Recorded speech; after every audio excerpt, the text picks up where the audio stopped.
You all set to go?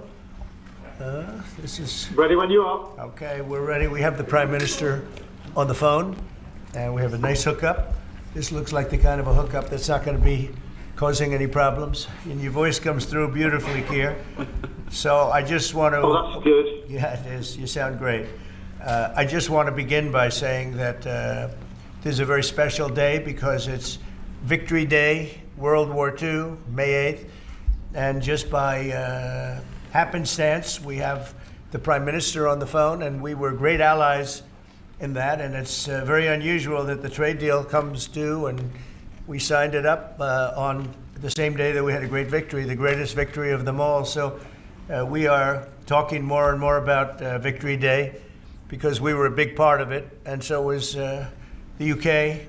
And it's just, I guess, I don't know what you call it. It's just incredible that that day is the same day that we signed a tremendous trade deal for both countries. So I'm going to begin by just adding that we just concluded the rare earth deal with Ukraine.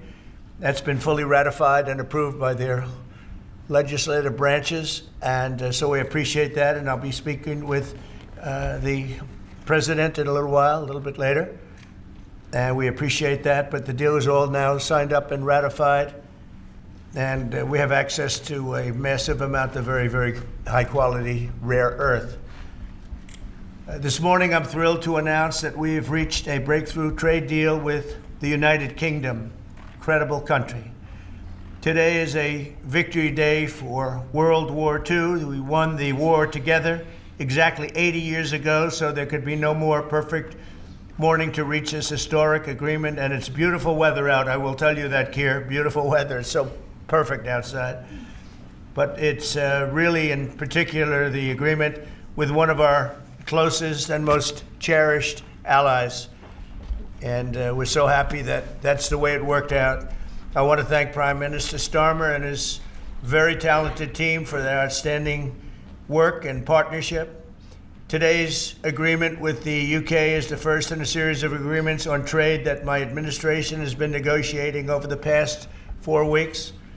With this deal, the UK joins the United States in affirming that reciprocity and fairness is an essential and vital principle of international trade. The deal includes billions of dollars of increased market access for American exports, especially in agriculture, dramatically increasing access for American beef, ethanol, and virtually all of the products produced by our great farmers. And our Secretary, as you know, of Agriculture is here. Brooke, thank you very much for being here. Good day. Thank you, sir. You'll let the farmers know. In addition, the UK will reduce or eliminate numerous non-tariff barriers that unfairly discriminated against American products. But this is now turning out, I think, really to be a great deal for both countries because it'll be really great for the UK also. So they're opening up the country. Their country is a little closed, and we appreciate that. They'll also be fast-tracking American goods through their customs process, so our exports go to a very, very quick form of approval, and there won't be any red tape. Things are going to move very quickly both ways. The final details are being written up in the coming weeks. We'll have it all very conclusive, but the actual deal is a very conclusive one. We think just about everything's been approved. So good for both countries, and we'll also receive new market access for American chemicals, machinery, and many other industrial products that weren't allowed, and they'll end up getting products that they'll be able to price, and if they like them better and we make great products, they'll be buying those products, but they were not available in the UK. Furthermore, in a historic step, the deal includes plans that will bring the United Kingdom into the economic security alignment with the United States. That's the first of its kind. So we have a big economic security blanket, and that's very important. And we feel very, very comfortable with that because it's been a great ally, truly one of our great allies. I mean, a lot of people say our greatest ally. I don't want to insult people by saying that, but I can say it's certainly one of our greatest, and right at the top. And they're the first one we're talking about. And by the way, we have many meetings planned today and tomorrow, and every country wants to be making deals. And we have a meeting. As you know, Scott will be going over to Switzerland on Saturday, and that'll be very, very interesting. We'll find out, but I think they want to make a deal very badly too. Both countries have agreed that the economic security is national security and will be working together as allies to ensure that we have a strong industrial base, appropriate export controls, and protections for key technologies and industries like steel. Steel is a big factor. Both countries will become stronger with steel and things necessary for military. You know, we used to build ships and other things literally at a level that nobody's ever seen, and we've eased up, and I would say that the UK certainly eased up, but now we're going to be uneasing both, and we work together. Once again, I want to thank Prime Minister Starmer. He's been terrific for his partnership in this matter. The special relationship and external bond, it's really an external and an internal bond between our two countries, will soon be stronger than ever before. And we really do. We have a great relationship. I want to just say that the representatives of UK have been so professional. And it's been an honor doing business with all of them, and in particular the Prime Minister. And I'd like to introduce him now to say a few words. Mr. Prime Minister, please take it away. Thank you, Mr. President, Donald. And this is a really fantastic, historic day in which we can announce this deal between our two great countries. And I think it's a real tribute to the history that we have of working so closely together. Can I pay tribute, Donald, to your negotiating team as well, particularly yes, Howard and Jameson, who've done an incredible job, a very professional job, and my team as well. Two negotiating teams have worked at pace now for a number of weeks to bring in this deal today. Really important deal. This is going to boost trade between and across our countries. It's going to not only protect jobs but create jobs, opening market access. And as you say, Donald, the timing couldn't be more apt, because not only was it 80 years ago today that victory came for Europe after and at the end of the Second World War, but of course on that day the UK and the US stood together as the closest of allies. And Donald, I think even down to the hour, because you may or may not know that it was about this time of day, exactly 80 years ago, that Winston Churchill announced victory in Europe, and that led to great celebrations across Europe, across America, but particularly in the United Kingdom. Literally people going out into the street, putting bunting up, going up to the palace. And so to be able to announce this great deal on the same day, 80 years forward, almost at the same hour, and as we were 80 years ago, with the UK and the US standing side by side, I think is incredibly important and makes this truly historic. That close relationship has endured over those 80 years. As you know, Donald, when it comes to defence and security and intelligence sharing, of course, there are no two countries that are closer than our two countries. And now we take this into new and important territory by adding trade and the economy to the closeness of our relationship. It is built, as you say, on those notions of fairness and reciprocal arrangements. We've always had a fair and balanced arrangement between our countries. This builds on that, hugely important for sectors like car manufacturing and for steel and aluminium and so many others. And yes, we can finish ironing out some of the details, but there's a fantastic platform here, including, of course, on the tech side, where I think I'm right in saying we're the only two Western countries with trillion-dollar sectors when it comes to tech. And in the end, it comes down to, as you say, Donald, economic security is national security. On national security, we've been absolutely the closest of allies for so many years, keeping the peace through that close alliance, that friendship. And now we add to that this deal on trade and the economy. And I want to thank you for your leadership on that, Donald, and for the way in which your team have negotiated this. And I'm so pleased that we've got this deal, we've finalised it, and we've built an incredible platform for the future. So thank you so much. Donald, I'm now going to go and do a press conference. I think you have your press in with you, but on the details, I think if you've got Howard, we can deal with that through one of my team. That's great. Well, Mr. Prime Minister, thank you very much. It's an honor. We're going to have a continued, maybe a better relationship than ever before. You know, I don't know if the media knows, but the U.S. and U.K. have been working for years to try and make a deal. And it never quite got there. Yeah. But it did with this Prime Minister. So I want to just congratulate you. Well, with this president, this prime minister, we've managed to achieve what many people have tried to achieve for many years. That's right. And I'm really pleased, and it feels completely historic and on a special 80-year anniversary as well. So, Donald, thank you so much. It's really good to have got this deal over the line. Tribute to both teams, tribute to our countries, and tribute to your leadership. Thank you. Well, it really is a great thing. And you go do your press conference, and I'll see you soon. Maybe speak to you later.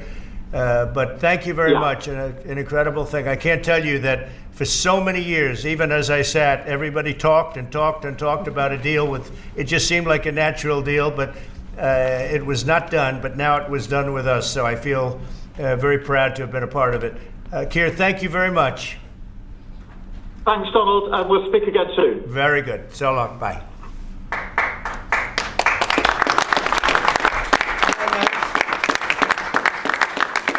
That's very nice. Why don't I do this? Why don't I have our Secretary of Commerce, Howard Lutnick, give a little description of the deal pretty quick, and then the good side, the very nice side, we'll be speaking about it also, maybe, from so you get a pretty equal. I think it's a very, it's just been a deal that was, we thought, very complicated. It became very simple. It's opening up the country that we really didn't have the kind of access to that I would have thought. I was surprised. I think it's why the deal never got done before. It was, you know, they've been working on this deal for 25 years. And we got it done, and we got it done. Really, it's going to be great for both countries. So, Howard, if you could go, and then somebody else, you may have, you'll pick whoever you want who'd like to do it. I have a feeling you're going to do it, right? So you guys go ahead, and then we'll take questions right after that. But I think you'll get a pretty good understanding of how big it is. It's a very large deal, very big deal. And Howard, go ahead. So the UK is the 6th largest economy in the world and the 4th largest that we export to, right? So it's a huge market, a top 10 market. If you remember Liberation Day, they were at 10% because we have balanced trade with the UK, right? They say they have a surplus, but of course that counts gold bullion, which is, so let's just call it balanced trade. So how do you open up a market in balanced trade? People think it's impossible. They've always thought it was impossible until President Trump came on the scene and changed the way things work. So here's what we've got. We've opened up new market access, ethanol, beef, machinery, all the agricultural products. They've agreed to open their markets, and that will add $5 billion of opportunity to American exporters. So the question is, why would they do that now? Because they've never done it before, and we still have our 10% tariff on, which will produce $6 billion of revenue for the United States. So the idea was, how do they keep their jobs, protect their economy, and do the best for their people while opening the market for us? And the way is they studied it, their team was exceptional, and they tried to figure out the markets that they're importing from other people and try to send them over to America. So why were they always favoring others and not us? And what they've done is they've found the ways to do that so that we have new access, right? But the UK workers are protected, and that was the balance. So we did a deal with them in automobiles, and you know, if you're not building here, we charge you a 25% tariff. But the president, and by the way, I want to make this clear, while Jameson and I worked hard, this was the president's deal, and people think, oh, that's not the way it works. If you got to sit next to him, I have the best deal maker to my left, and if you don't think that we take advantage of him calling the prime minister and getting that deal done, you don't understand who's the president of the United States. So he's the closer. He gets deals done that we could never get done because he understands business, he understands deals, and that's why we're here today. So he agreed they could send 100,000 cars into America and only pay a 10% tariff. And that protects their car industry. And remember, we do 16 million cars a year. So this is only like 0.6%. But for the UK auto people, this is tens of thousands of jobs that the president agreed that he would protect for them. So he made that deal, right? Then steel and aluminum, right? Their steel business has been destroyed like everybody else has been destroyed by people dumping steel into their markets. And British Steel had announced it was closing down. So the British government, as part of this deal, nationalized British Steel, and they're going to match the kinds of models we do. They'll put tariffs on, they'll put quotas on.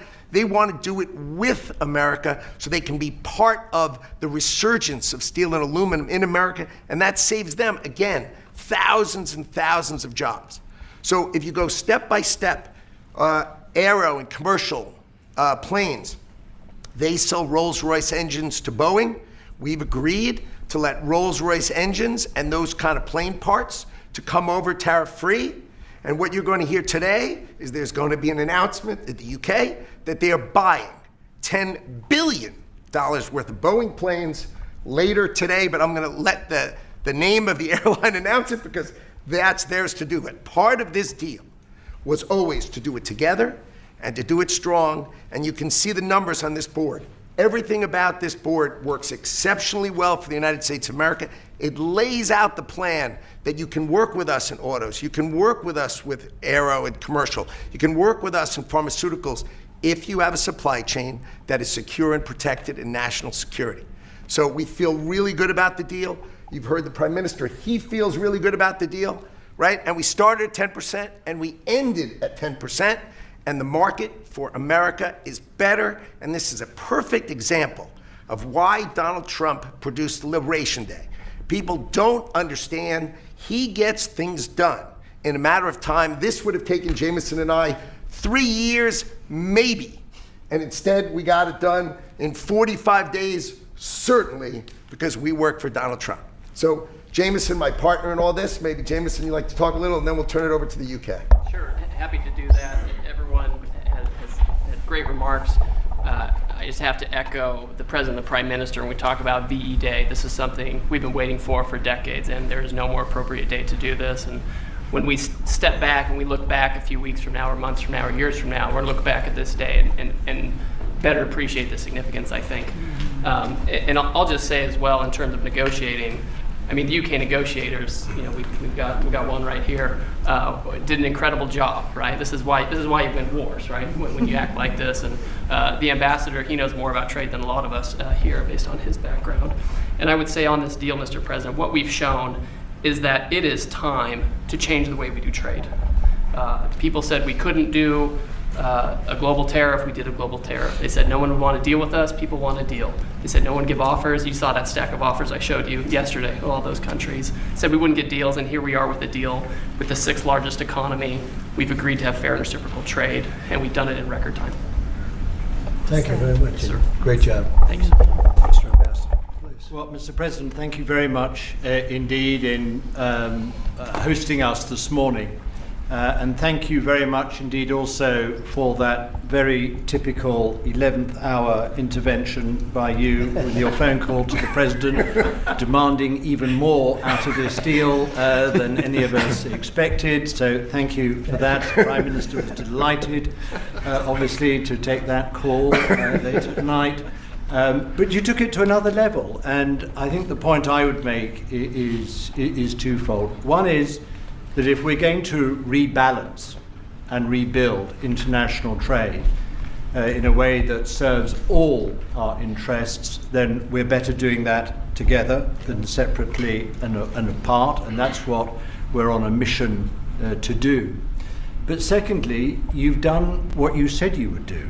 You said to the Prime Minister when he came and we visited in the Oval that you would do a good trade deal with the United Kingdom, that you would do it at pace, and that we would be first. And you have delivered that. You know, you've been true to your word. So Thank you very much indeed for that. For us, it's not the end. It's the end just of the beginning. I mean, there is yet more we can do in reducing tariffs and trade barriers so as to open up our markets to each other even more than we're agreeing to do today. But it also provides us with the platform, the springboard, to do what I think will be even more valuable for both our countries in the future, and that's creating a technology partnership between the United States and the United Kingdom, so that we can harness science and technology in order to create future industries and future jobs, and to do that together in the way we work so closely already in the national security and defense area. We can just take that to yet further areas of science, enterprise and endeavor. So we're looking forward to doing that in the coming months. You've launched us extremely well today. It just, in my view, as the Prime Minister has said, just shows what two countries who trust each other, who are confident in each other and are familiar with each other can do, not just for ourselves, but for the rest of the world who need to benefit from a bigger and better international trading system. Thank you very much. It was beautifully stated. What a beautiful accent, too. I'd like to have that accent. Thank you. My mother would be proud. Thank you very much. Any questions? James Matthews from UsTradingNews. Yes. Can I ask, why Britain and why now?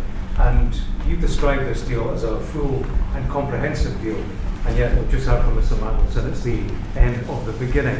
Clearly, there's much more work still to do. With respect, are you overstating the reach and significance of this deal because you're a president who needs a result at a difficult time?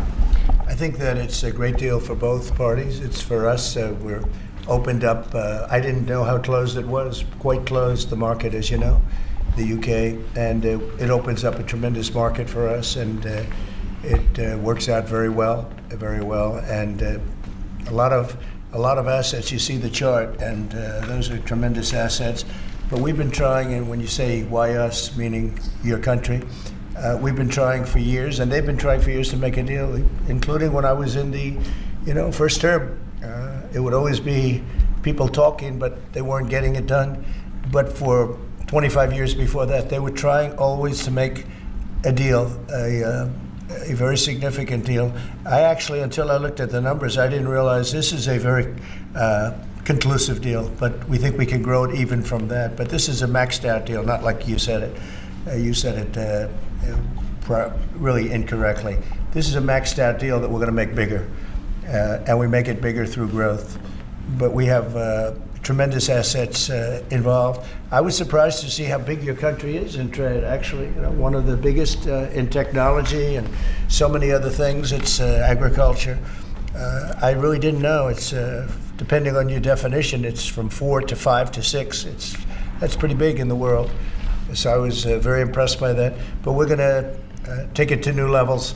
It's a very big deal right now, but I think it is going to grow just of its own volition. It's going to grow, and over time there'll be changes made, there'll be adjustments made because we're flexible. We'll see things that we can do even better, but it's very conclusive, and we think everyone's going to be happy, and the people of your country are going to be very impressed with the result, and they'll be able to buy from more people. They'll be able to price things differently. They'll be able to get some products that aren't available to them now that we make better than anybody in the world.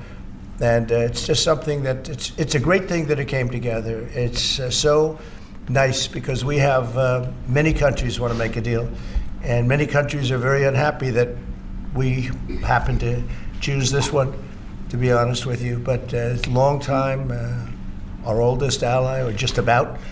I guess a couple of people claim that too, but let's put it right at the top. I think it's going to be something very special for UK and special for the United States. Mr. President, Yeah, please. Thank you, Mr. President. Reagan Reese with the Daily Caller. How close are you to more deals, and when do you expect the next to be announced? Well, very close. We have numerous deals. I know Howard's going back as soon as this is finished, your press conference. He's got numerous. And Scott, who's right over here, who's fantastic, by the way. You were great on television this morning. I watched you. That was you gave them a little lesson in the world and economics. But Scott's going to be going to Switzerland, meeting with China. And, they very much want to make a deal. We can all play games. Who made the first call? Who didn't make it doesn't matter. It only matters what happens in that room. But I will tell you that China very much wants to make a deal. We'll see how that works out. Every country throughout the last 40, 50 years has literally ripped off the United States on trade, on military, on protection, on all the different things. And we are now making fair deals. And in this case, it's great because we really weren't very much involved. You have the European Union, which is, I think you made the right decision years ago. I don't know if you remember, I was opening up Turnberry the day that you were voting. And they asked me, would it happen or would it not happen? I said, no, I think they're going to go their own separate way. I think it's better for them. And they did. I think it's going to end up being a very smart decision. But a big part of that decision was always that you'd be able to make a deal with the United States. And they were unable to do that. But now they made it. And it's a tremendous, it's very important. That was always a big part of your decision on Brexit. And they were never able to make that deal. It was a tough one. And this one it's amazing with time. This one just went very smoothly, went quickly and smoothly. And a lot of common sense, as I like to say. It's tremendous common sense, but it's going to make your country much bigger in terms of trade, and it's going to make our country much bigger in terms of trade, too. Yes, sir. Thank you. Go ahead, behind you. Tom Bateman at the BBC. Thank you, Mr. President. You mentioned meat. You with who? The BBC. Oh, good. Very nice. They treat me beautifully. You mentioned meat and beef exports. The UK currently doesn't accept American beef because of its own food standards. Are you calling on the UK to accept all American beef and chicken products? Well, I think they'll take what they want. We have plenty of it. We have every type. We have every classification you can have. As you know, Bobby Kennedy is doing a tremendous job, and he's, I think, probably heading toward your system with no chemical, no this, no that. I think we're heading that way. It seems to be, and but we have that also. So we're a very big country. We have a lot of beef. We're a very big country, so it'll be great. Yes, yes. Do you want me to jump in? Yes. Let's talk about American beef really quickly, and it can't be understated. I'm Brooke Rollins, by the way, how important this deal is and what this means to American farmers and ranchers. Specific to the beef, this is going to exponentially increase our beef exports. And to be very clear, American beef is the safest, the best quality, and the crown jewel of American agriculture for the world. So I think a really important part of this deal isn't just the ethanol reducing of tariffs from 19 to 0, which for our row croppers is a huge deal, but also for beef. And as we move forward, I know our incredible trade team is looking at all of the meats, all of the produce, really all of our agriculture exports. And I don't know if there's an industry that has been treated more unfairly and has suffered more than our agriculture industry. So we look forward to, I'll be in the UK on Monday, talking to my counterpart over there for next week, and look forward to moving that out across the country. The president is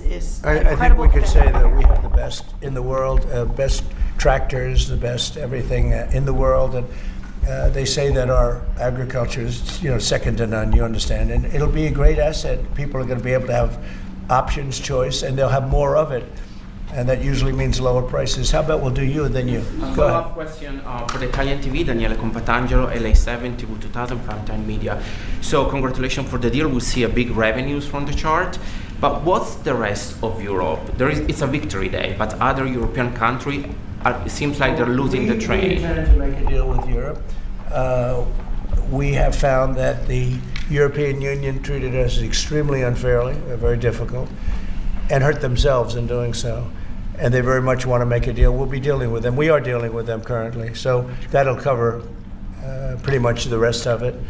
But this was separate because of Brexit in particular. This was a separate deal. It always seems so natural. I mean, all the media would say that this seemed to be like, why did this happen 25 years? Why didn't it happen a long time ago? And it was always amazing to me. Somebody would say, hey, we got to make a deal. We have to make a deal. But this deal just fell into place. The Prime Minister did a fantastic job. His representatives are total professionals, and they got along well. And it just seemed to work. And I think one of the reasons it did is because we blew up the whole system. If we would have just been dealing with you separately or, country by country, we blew up the whole system. It was very fair to very unfair to the United States. And I think because of that, this worked out so nicely. And I'm honored that it was the first deal. Please. Sir, you mentioned... Well, why don't you go in the back, yes. Oh, thank you, sir. I'm with the London Times. I would say this is a great day for James Bond because now Aston Martins will be available to American buyers. But will it be even better by extending it to film? You've talked about a big tariff on films, and we'd like to know if there'd be relief on British. Well, we're going to have a discussion on that separately. And as you know, we're putting tariffs on that particular film, you said, the movie makers. And we're going to be doing some tariffs to get them because a lot of them have left this country. They all live here. The money comes from here. Everything comes from here, but they make them in other countries. So we're going to do something to bring them back, maybe to a large extent. But James Bond has nothing to worry about that, I can tell you. James Bond. And Sean Connery was a friend of mine. Sean Connery was responsible for my getting zoning in Aberdeen. He said, let the bloody bloke build his golf courses. And, I was like 4 years into the process, and it was impossible in Aberdeen. And he just stood up one day and he said that. As soon as he said that, I got the approvals in about 2 minutes. So he was a great guy, Sean Connery, and great character. Later in the year, are you going back are you going to Scotland and to the UK? I will be, sure. It's great. We have a lot of investment over there. We have Turnberry, Aberdeen. We have, as you know, in Doonbeg in Ireland, right on the ocean. They're all on the ocean. I only have interest if they're on the ocean. And we have good investments over there. Been beautiful. Yes? Mr. President, if the talks go well this weekend between Secretary Bessent and Ambassador Greer with their Chinese counterparts, not preemptively, but if the talks go well, would you then consider lowering the tariff rate on China? Well, it could be. I mean, we're going to see. Right now, you can't get any higher. It's at 145, so we know it's coming down. I think we're going to have a very good relationship. I always got along very well with President Xi. That relationship was greatly disturbed by COVID when COVID came in, but we get along very well now. I mean, the relationship was hurt with a lot of people, a lot of countries when COVID came in. But I think we're going to have a very good relationship. I expect to have a very good relationship with China, Scott. I think it's a very friendly meeting. They look forward to doing it in an elegant way. China, as you know, has a tremendous trade surplus with us, and we just can't have that. And but I think it's going to be very good for both countries. I would like to see China opened. One of the big things here is, and nobody would know this, but the UK was largely closed. It was very much closed to trade, and now it's opened. And a lot of the financial reporters are very happy about that because so much. I listened to them. I hope they get countries opened up. And then you compete on a fair basis, but you can't compete when you're not allowed to go there. China would be the number one example of that. It's very closed. We almost had it last time before COVID, and that didn't work out. But we made a great deal with China. They had to buy $50 billion worth of our food products, and it was a great deal, doing very well for our farmers. And then when Biden came in, as usual, nothing happened. He didn't enforce it. And it got less, and ultimately, destroyed a great deal. That was a great deal. But no, I think that we're going to have a good weekend with China. I think they have a lot to gain.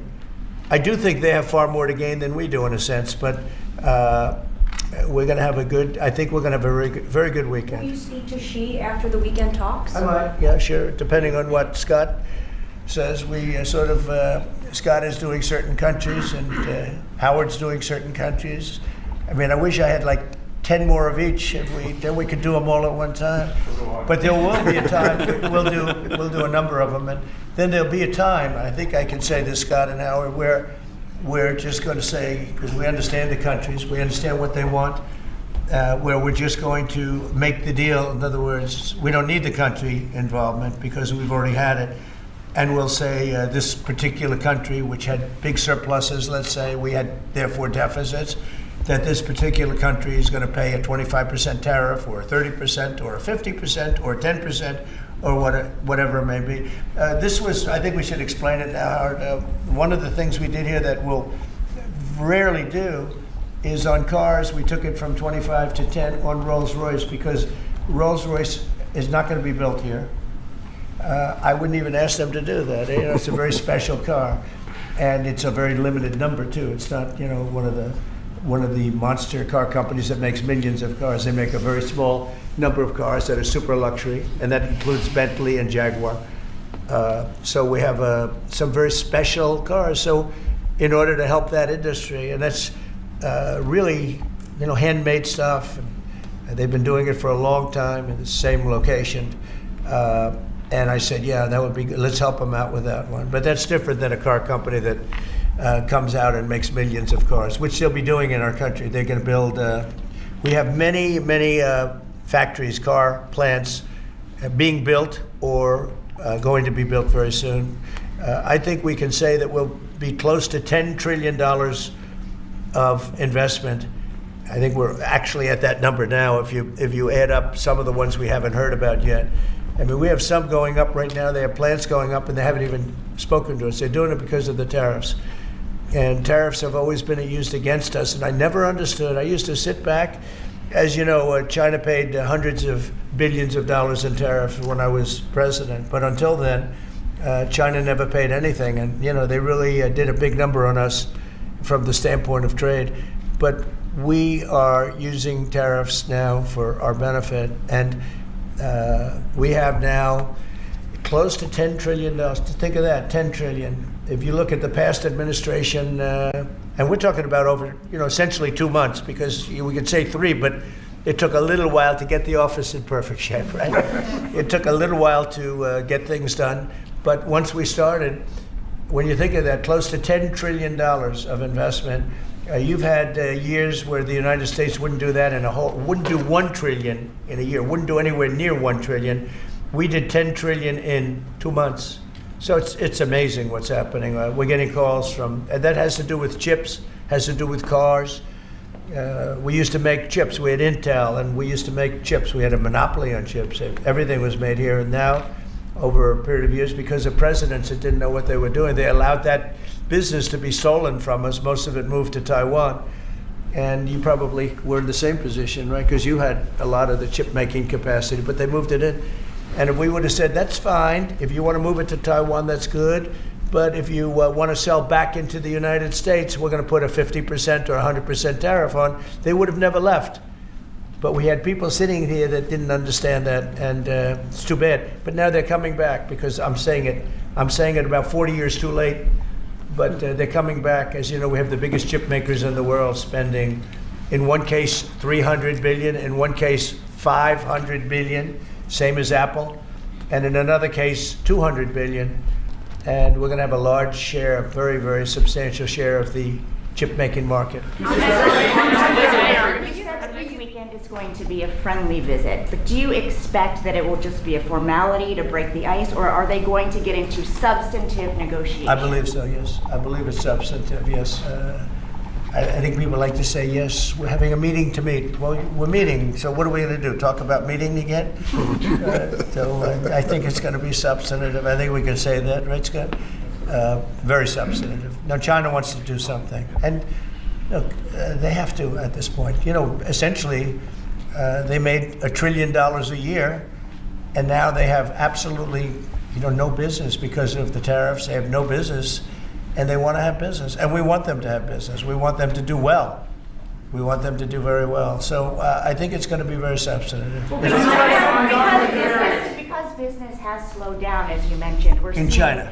But we're seeing, as a result, the ports here in the U.S., the traffic has really slowed, and now thousands of dock workers and truck drivers are worried about their jobs. Yeah, no, that means we lose less money. You know, when I see that, that means we lose less money. Look, China was making over $1 trillion, 1.1 trillion, in my opinion. You know, different numbers from 500 billion to $1 trillion or $1.1 trillion. I think it was 1.1 trillion.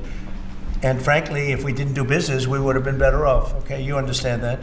So when you say it slowed down, that's a good thing, not a bad thing. But we're going to make it so they can, I'd like to say they can do better, actually, in terms of the bottom line. We'd like to see China opened up so we can compete in China and, give people something that they've never had, access to something. That'd be great for the world. It would be great for our businesses. And I think it would be great for friendship. I really expect a lot of people think I'm a militant guy. I'm really not. I think that trade can bring a greater friendship with China, can be something good. But, one of the things that I know Scott's going to be talking about very high on the list is open up and let our businesses go into China, because when you talk about a closed country, that's a really closed country. And I think it would be great if it was opened up. It would give people a lot of choice and would create a lot of jobs, a lot of everything. So I think it would be a great thing for China. And that's going to be one of the things we'll be discussing, like we discussed with UK. Yeah, please. So what does Britain have to do for you to drop the baseline 10% tariff that you're maintaining? Well, I think that's set because that has to do with a lot of different things, including past. There are a lot of past things that we talk. This is very inclusive. We included everything, and that's pretty well set. Yeah, please. Yeah, Mr. President, the 10% baseline tariff remaining in place, is that a template for these future trade deals? You say you're going to keep it here. No. Is it going to stay in every case? No, that's a low number. They made a good deal. Some will be much higher because they have massive trade surpluses, and in many cases they didn't treat us right. One thing with UK, they had it, somewhat closed, not like a China as an example, but they always treated us with great respect. So they treated us with great respect. The template of 10 is probably the lowest end, and therefore they made that deal. But they we've had just a very special relationship with them. Like, I won't do that deal with cars. I mean, unless somebody shows me that there's another kind of a car that's comparable to a Rolls Royce. And there aren't too many. This is a good commercial for Rolls Royce, but they're going to order a lot of cars. Mr. President, I wonder whether you'd like to buy. I mean, well, the last time this happened, I would be happy to suggest a discount, obviously a very modest discount. We have to protect our profit margins. I've had many of them, actually. The last time that happened, I ended up buying a Tesla. Go ahead.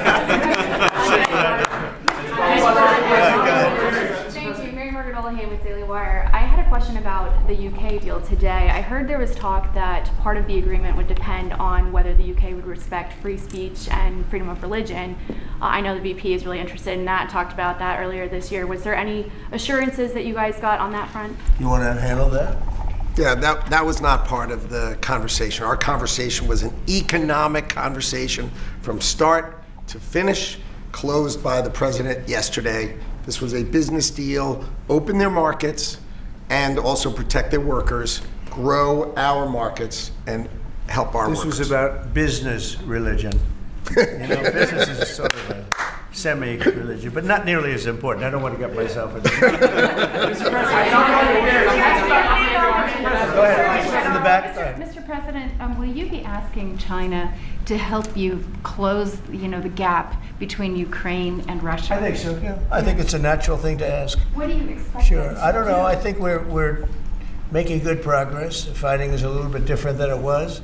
I think if we weren't involved, Russia would be, going at it to maybe get the whole thing. And without our involvement, they'd be able to get it, because we supplied a lot of different things, foolishly. But we've been sort of paid back by doing the rare earth deal that I talked about before. I think that I think that we will be very much involved in trying to get that bloodbath. It's a bloodbath. It's a horrible situation. 5,000. It's really more than that. But it's 5,000 soldiers on average a week, mostly soldiers, are being killed. Young, beautiful people. I mean, they're being killed. I see the satellite pictures coming back, body parts lying all over fields, heads and arms. It's so terrible. I've never seen anything like it, actually. And if we can get that stopped, that will be a great accomplishment. And we're trying very hard. And I think we're close. And Mr. Witkoff is talking constantly back and forth. He's a real professional who's got a great relationship with both countries. And I think we have a good chance. And likewise, we're trying to work on Iran to get that solved without having to get into any bombing, as we say, big bombing. I don't want to do that. I want them to work a deal. I want them to be very successful. Mr. President, Edward Lawrence from Fox Business. On the non-market barriers, how did you get the UK to bend, and what was the 11th hour deal or ask? Well, I think it was really just a part of the overall. I mean, they have so many things that are so good for them. It's going to be so good for the country, and that was sort of easy. It wasn't. We had non-market. I call it non-market or non-monetary trade barriers, and we had quite a few of them. Not nearly as bad as some countries. Some countries have, they have virtually no tariff, but the rest of it is so brutal you can't do business with them, right? So it's a very important question, actually. No, I think the overall deal just worked out very well from their standpoint. They were willing to give that in order to get other things, and you might want to speak to that, Mr. Ambassador.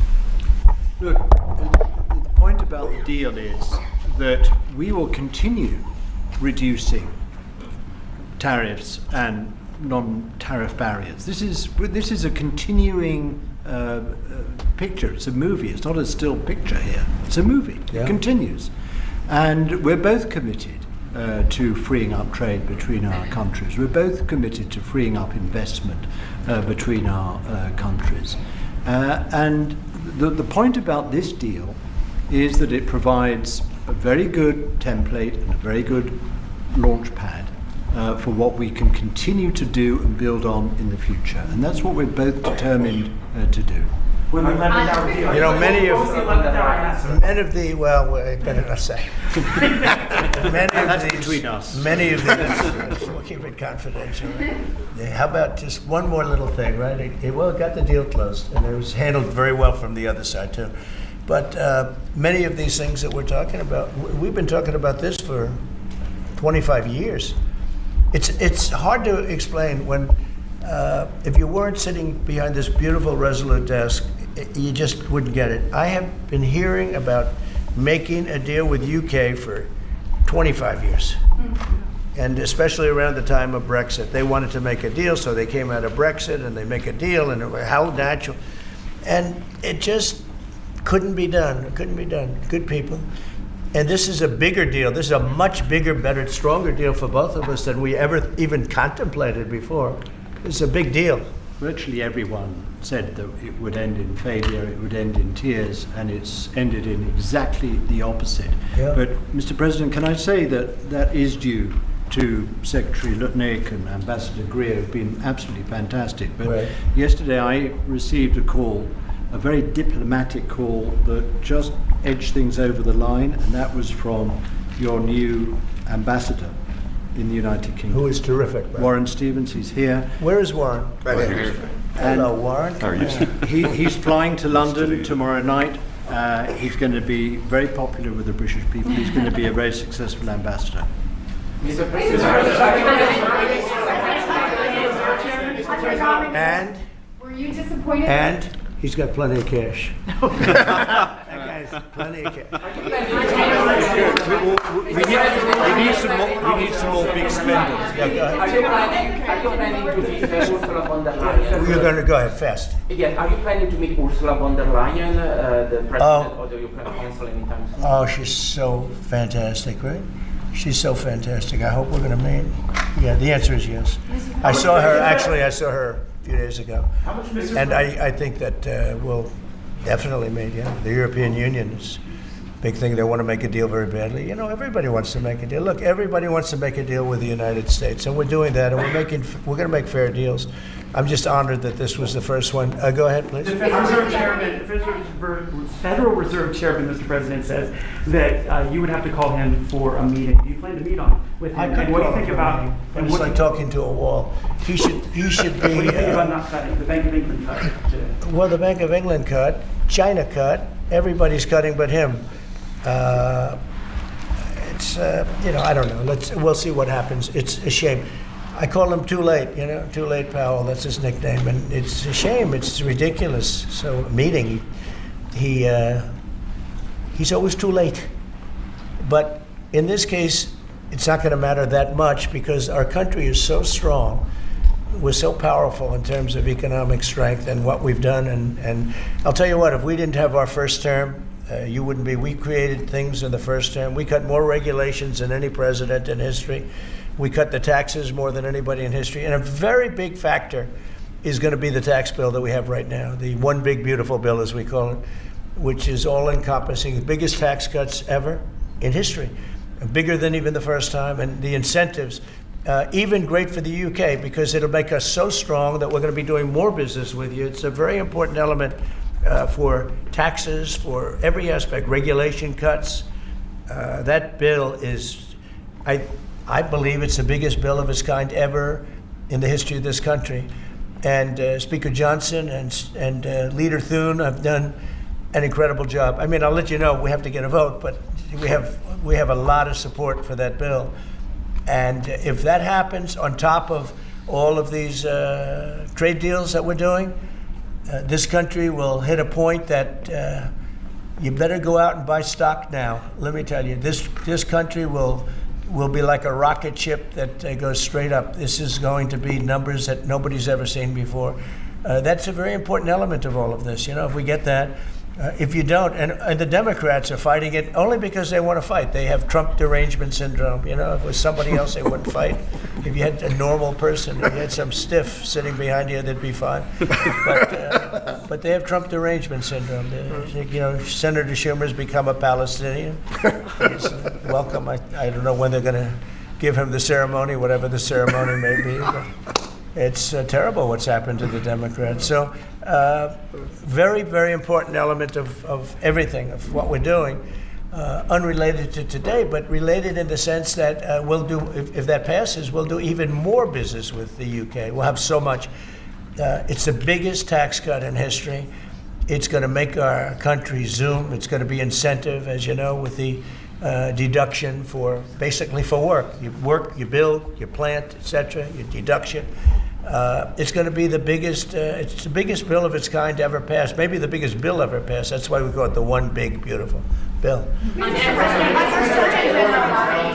announced a new nominee for the U.S. Surgeon General who never finished her residency and is not a practicing physician. So can you explain why you picked her to be America's top doctor? Because Bobby thought she was fantastic. She's she's a brilliant woman who went through Stanford, and as I understand it, she basically wanted to be an academic as opposed to a surgeon. I think she graduated first in her class at Stanford. And Bobby really thought she was great. I don't know her. I listened to the recommendation of Bobby. I met her yesterday and once before. She's a very outstanding person, a great academic, actually. So I think she'll be great.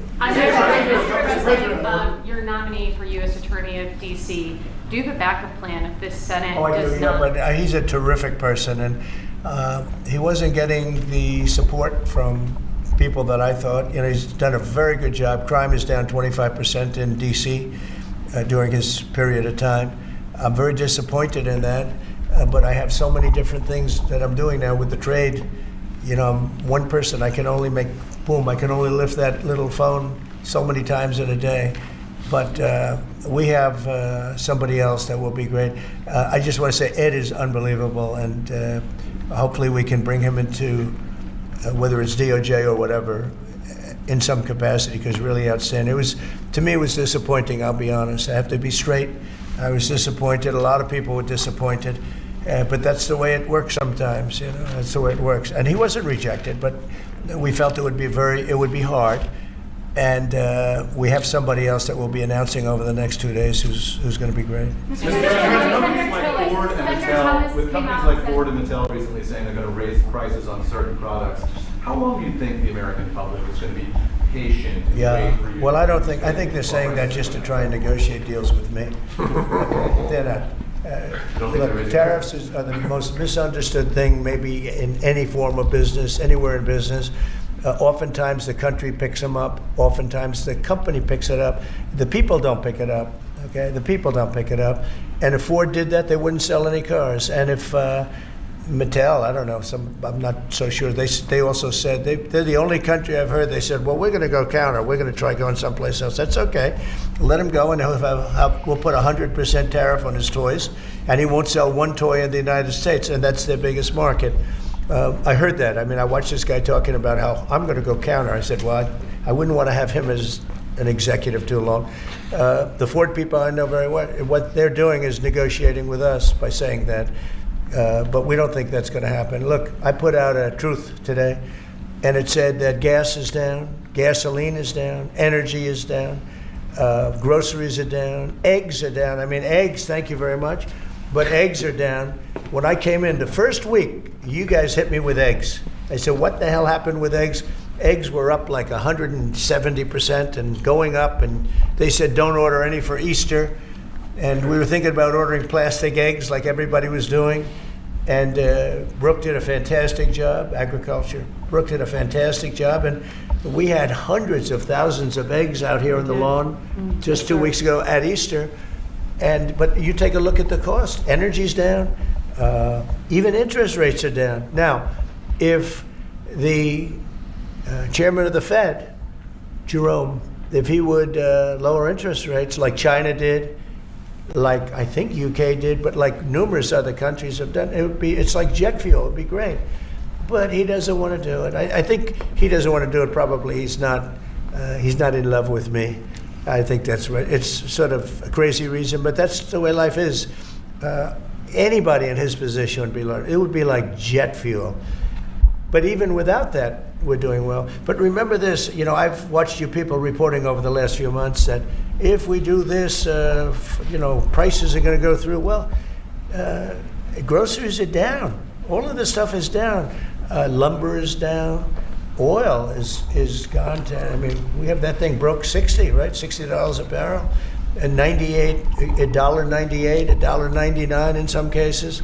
And heading in that direction. No, I think it's been amazing, actually. And what that's good for, it gives the consumer more money, and it gives them a better life. Because we just came out of the worst inflation, in my opinion, in the history of our country. They say 48 years. But Biden really screwed it up. He screwed up energy. And he also he spent too much money. He was spending it on, the green new scam. And that's like throwing the money. See that beautiful window behind? Take money, throw it right out that window. Because it's the same thing. He spent $10 trillion. He wasted it. Not only was it bad, it was a negative. It wasn't even like it helped a little bit. It was a real negative. And then on top of it, they let 21 million people into our country without any identification, anything. Just let them in. It's very, very sad. Well, we'll do one or two more. Go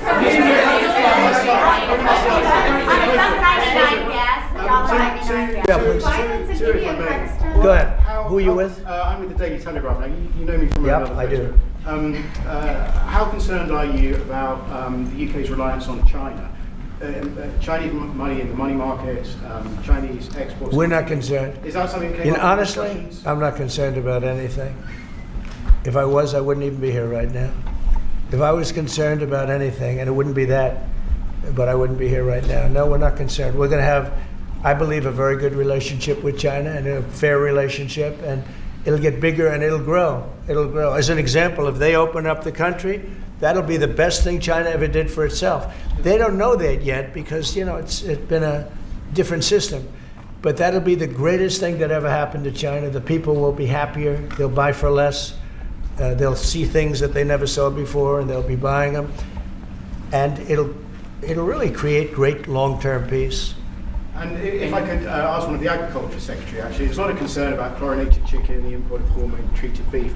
Has that question been addressed, resolved in these talks, or is that something for the continuing negotiations? Well, James. I would just say that it's very clear, and we have in the heads of terms that we are going to discuss all of these types of issues, and obviously the importing country, whether it's us or them, you got to follow the rules on those types of things. But our point is the rules need to make sure that they are based on science, and that's our expectation. We know the UK believes that too, so we want to come to an accommodation. We want the consumers in each country to be able to choose what they want and give them the information that they want. And we have an incredible EPA led by Administrator Zeldin that is on this. So the talks continue, but we are very, very confident in our products and what the president has done to open up the markets is unprecedented for these farmers here in America. Thank you. Message from Wall Street as they watched this. I mean, you saw the stock market decline sharply after Liberation Day, and it's rallied back since then. Well, now it's going to really rally because, don't forget, they said this is all a pipe dream. And this was a tough one. Somebody would say, well, this is easy. This is much tougher, I think, than any other deal because they've been at it for so many years, decades, trying to make this deal. And it's very conclusive, and it's a great deal, and it's a very big deal, actually.